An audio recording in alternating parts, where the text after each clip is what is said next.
Hey y'all, welcome back to my channel. So today's topic, I'm going to talk about um, how I, purchased my home at 26. It was a really easy process, a lot easier than like everyone makes it seem like, because I know that for the longest time I wanted to purchase a home, but everyone made it seem like it was like the hardest thing, and it's really not. Like, it's super easy. I mean, of course, it's going to take some time. I think the hardest part is finding a home that you actually like. Like, everything else wasn't, too bad. But yeah, so I'm going to talk about my process and how it all went. It literally took maybe 2 months, but mainly because I was procrastinating, because I really didn't know like what I was, like, if I was really going to do it or not. But okay, so it all started since forever. I knew I wanted to own a home. Even like I always said, I'm going to own a home as soon as I graduate college. But college took a little longer than usual, so I graduated when I was 26. Yeah, last year. Oh my goodness. So I was like, okay, I'm gonna, try to get my credit together. So when, like, right before I graduated, I think in February, I started this credit repair program. It was $89 a month, $99 down, and she just helped like remove all these inquiries, late payments, like anything, that was like wrong with my credit. My glasses have a glare. I'm sorry, y'all, but I don't know where to go. But anyway, yeah, so I had already been starting that process because I knew that when I graduated, I wanted my credit to be okay, because my credit was like trash, y'all. Like, I think maybe it was like 500. I think it was in the 500s, but because I was in school, I really wasn't even focused on it.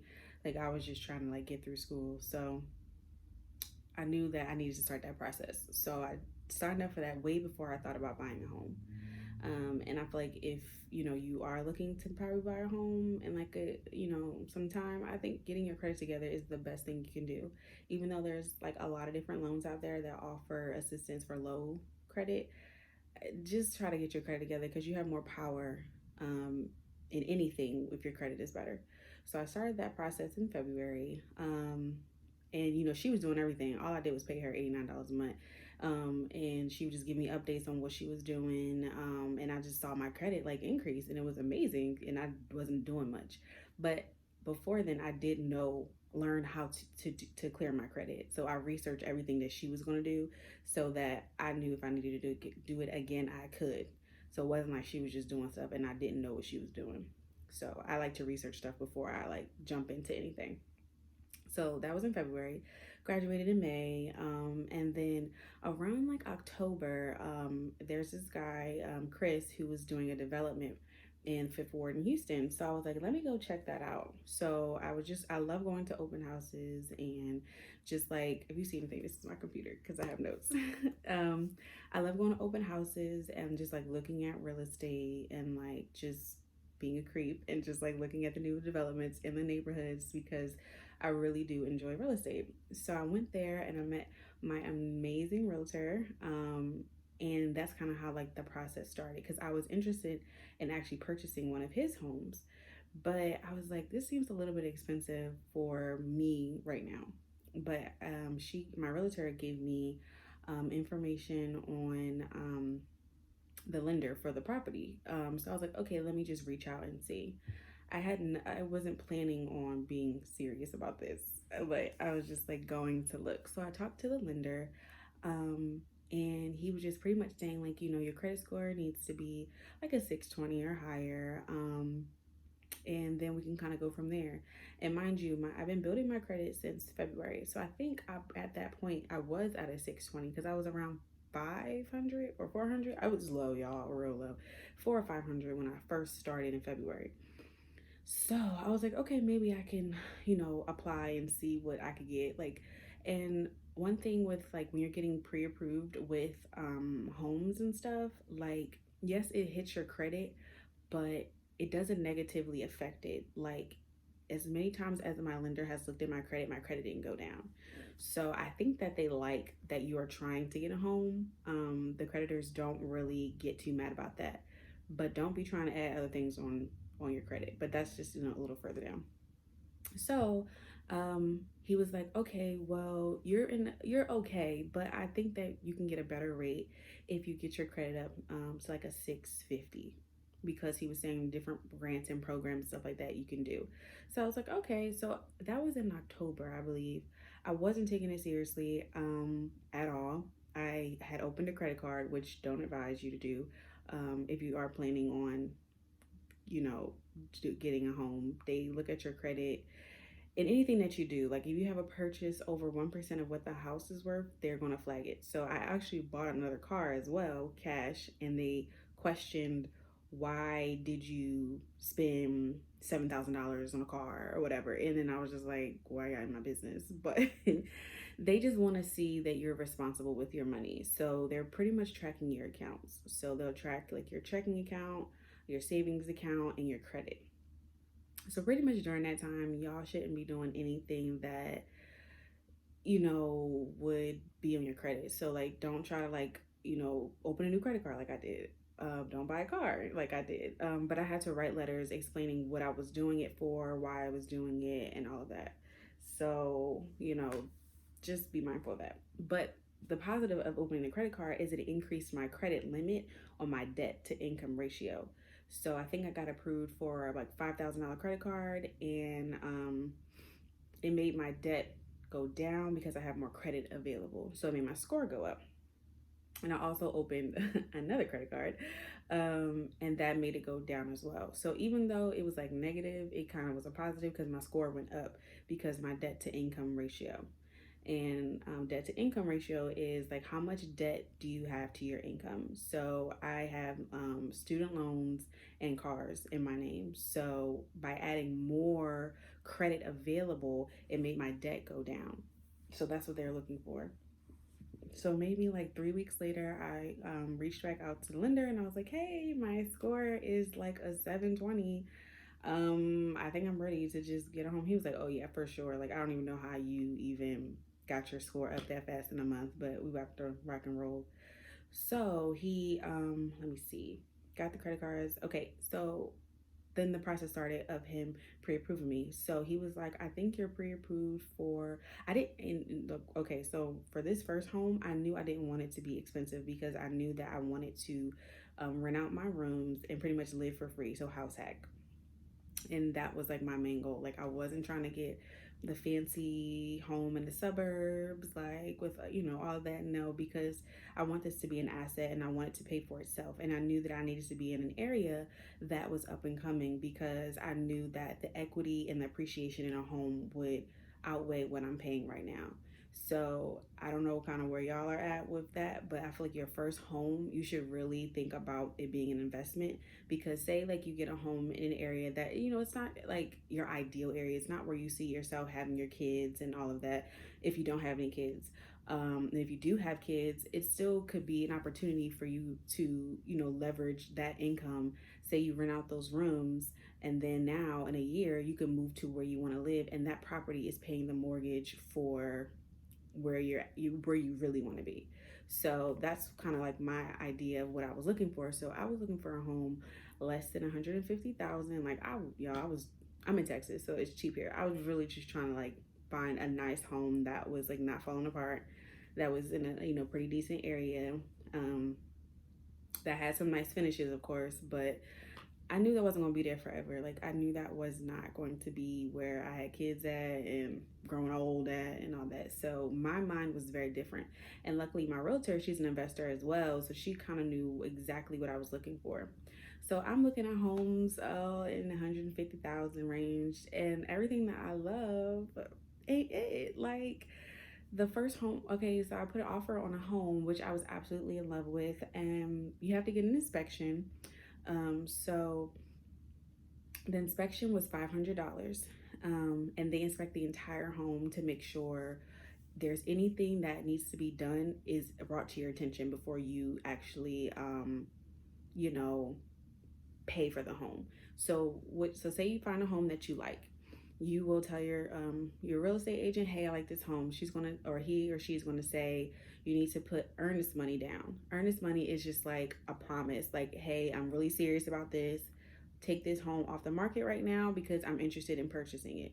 So most likely it'll be 1% of whatever the home is worth. So if the home is worth 150,000, you do 1% of that. It'll be $1,500 that you put down. Now the earnest money is refundable if something comes up in an inspection and you don't want to go through with it or whatever like that. So you can get your money back, but it's just like you're serious about it. So when you put money down, you're serious. So I put my earnest money down, and come to find out, the home had fire damage. The foundation was like completely messed up. The roofing was messed up. Everything was messed up, and we were just like, it's really not worth it. It was like one of my favorite homes, and I still think about it today, but it just really wasn't worth it. And I knew I could have done a FHA 203K loan, which is where you can like do repairs on a home through a FHA loan, and it'll merge it into your mortgage. So I knew I could probably do that, but I just didn't really want to take on all of that right now while I was like working and stuff like that. Like I didn't want to do that. So my realtor was like, you should just look for a home that's a newer build. And I was like, okay, it's going to be more expensive, but we'll go for it. So we looked at, probably, I wasn't trying to do this whole process long, y'all. Like I'm very like straight to the point. Like if I like it, I like it. If I don't, I don't. I'm not here to dibble and dabble on what it is, because I knew this was not going to be my forever home. And you will never find a home that is your perfect home. So when you're looking, don't like try to make everything like perfect. It's not going to happen unless you build your own home. I feel like you won't find everything that you need. So I found two that I was really interested in. They were newer builds. One of them, they tried to make me switch my lender, and I was like, absolutely not. Like I love my lender. He's done so much for me. Like I'm not switching him. And this other home, they were, which was the home I chose, they were really awesome. So for that process, I think the house was 200,000, and they were like, we will give you seller's assist. So seller's assist is where the seller of the home is offering to cover some of your down payment costs. So I was like, okay, that sounds really good. And the home was a new build. Like they were just finishing everything. So like no one had lived in there. When I went in there were still some things I needed to get done, but I was going to be the first one. So I was like, okay, this got to be it. But the home was more expensive than I wanted. But pros and cons is the home had warranties on it, and it was brand new and in a nice neighborhood, close to everything. It was everything else that I needed. So I put the earnest money down, which is about $2,000. And we did the inspection, which was another $500, and everything came back good. It was like little stuff like filling the gutters or stuff, like stuff they were going to do anyway. So, okay, cool. I was like, I'll do this. So the seller said he would give me $7,000 for closing. And closing costs, it just depends on where you're at. A lot of people don't talk about that when like buying a home, because you think you just need a down payment, but you need to have closing costs. So I think total, once my lender did everything, I needed $11,000. So the the seller was going to give me 7,000. So I was like, cool, I need 6,000, which I already had in my savings. And also, guys, if you don't have any, like say you don't have the six or whatever amount you need, you can get someone to gift it to you. So a gift is like, say your mom or your dad is like, hey, I'll help you with the down payment, like don't worry about it. You get that in writing, and they'll give, like it can give you a check to say, hey, in addition to my savings, or in addition to my 2,000 or 3,000, I have someone giving me 1,000. I have someone giving me 3. So you can like get people to give you money to get the down payment that you need. So don't ever feel like you can't do it. So so that was, and my mom was going to gift me some money as well. So I was like, okay, well, I can afford the 6,000 because I've been saving, and my mom's going to help me or whatever. So I'm thinking that I'm about to pay the 6,000, y'all. Like I'm ready to go. Everything was approved, and like maybe like a week before, my lender was like, yo, I found you this bomb grant, and you don't have to put any money down on closing, like nothing, like everything is taken care of. And I was just like like how you gonna buy a house with no money? That's crazy. He found all these grants. So I have like some of the grants that like you, if you're in Texas, that you can look up. So they have the My First Texas Home, My Choice Texas Home, Homes for Texas Heroes Home, and the Home Sweet Home. So those are like different like programs and stuff that I've heard of that you can like see about grants and stuff. And that's what I was saying, finding a lender that really knows you and works with you is really important because they pretty much is making your deal.